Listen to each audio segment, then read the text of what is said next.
రాజధాని అమరావతి డెవలప్మెంట్ కోసం మళ్లీ 40,000 ఎకరాల భూమిని సేకరించాలి అనేది ప్రభుత్వం డిసైడ్ అయ్యింది. 2014లో చంద్రబాబు గారు ముఖ్యమంత్రిగా ఉన్నప్పుడు కూడా రాజధాని కోసం 33,000 ఎకరాల భూమిని ల్యాండ్ పూలింగ్ ద్వారా అమరావతి అభివృద్ధి కోసం రైతులు ఇచ్చారు. అయితే ఇప్పుడు కొంతమంది రైతులు తమ భూములు ఇవ్వడానికి ఒప్పుకోవట్లేదు. ఎందుకు? అలాగే 40,000 ఎకరాల భూమి మళ్లీ ఎందుకు కావాలి అనుకుంటూ ఉన్నారు? అలాగే అమరావతి అభివృద్ధి ఎక్కడి దాకా వచ్చింది? భూములు ఇవ్వం అంటున్న రైతులకు ఎలాంటి హామీలు ఇవ్వబోతున్నారు? అలాగే ఇంతకు ముందు భూములు ఇచ్చిన రైతులకు ఏం జరిగింది అనే ఫుల్ డీటెయిల్స్ ఈ వీడియోలో చెప్తాను. సో వీడియో ఎండ్ వరకు చూడండి. జూలై 1 అంటే ట్యూస్డే రోజు ఏపీ పురపాలక శాఖ ముఖ్య కార్యదర్శి సురేష్ కుమార్ గారు ఒక జీవో జారీ చేశారు. ఏంటి అంటే ఆంధ్రప్రదేశ్ రాజధాని అమరావతి అభివృద్ధికి CRDA పరిధిలోని భూసేకరణ పథకం అన్నమాట.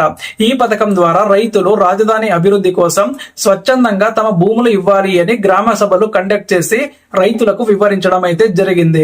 అయితే చాలా వరకు మెజారిటీ రైతులు తన భూములను అమరావతి అభివృద్ధి కోసం స్వచ్ఛందంగా ఇవ్వడానికి ఒప్పుకున్నారు. కానీ కొంతమంది రైతులు ఒప్పుకోలేదు.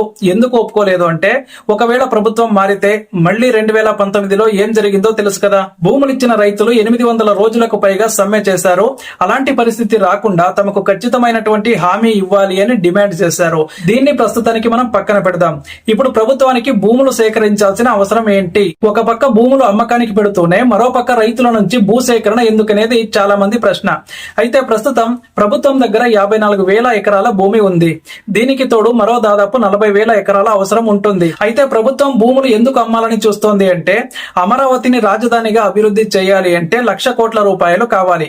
సో ప్రపంచ బ్యాంక్ నుంచి అప్పులు తీసుకోవాలి. అలాగే ప్రభుత్వం చెప్పేదేంటి, ఇది పూర్తిగా సెల్ఫ్ ఫైనాన్స్ గా ఉంటుంది. 400 ఎకరాల భూమిని అమ్మి అప్పు తీర్చేస్తామని. అంటే ఒక ఎకరం భూమి 25 నుండి 30 కోట్లకు అమ్మాలి అనేది ప్రభుత్వ ఆలోచన.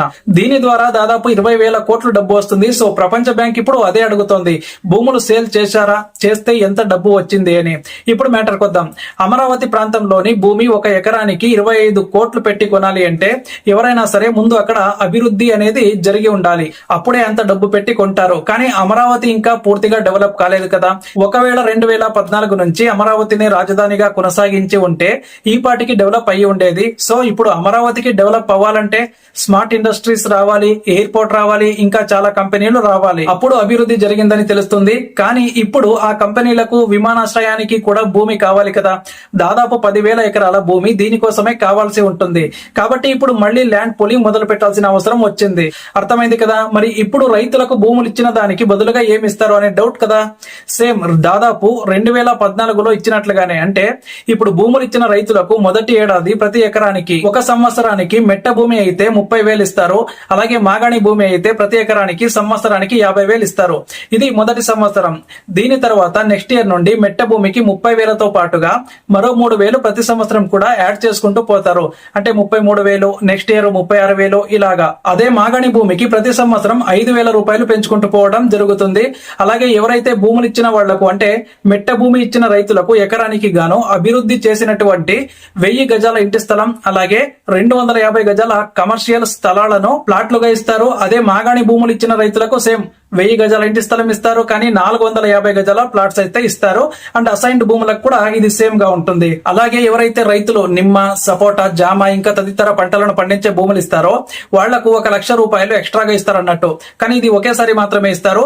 ఇది భూములకు బదులుగా రైతులకు ప్రభుత్వం ఇవ్వటం జరుగుతుంది. అయితే ఎందుకు కొంతమంది రైతులు భూములు ఇవ్వటానికి ఒప్పుకోవట్లేదు అంటే ఇప్పుడు 2014లో ఎకరానికి సంవత్సరానికి 30,000 ఇస్తామని చెప్పారు. కానీ ఇప్పుడు 10 సంవత్సరాల తర్వాత కూడా అదే 30,000 ఇస్తామంటే సరిపో కనీసం మెట్ట భూమికి కూడా నెలకు 50,000 ఇవ్వాలి అని డిమాండ్ చేస్తూ ఉన్నారు.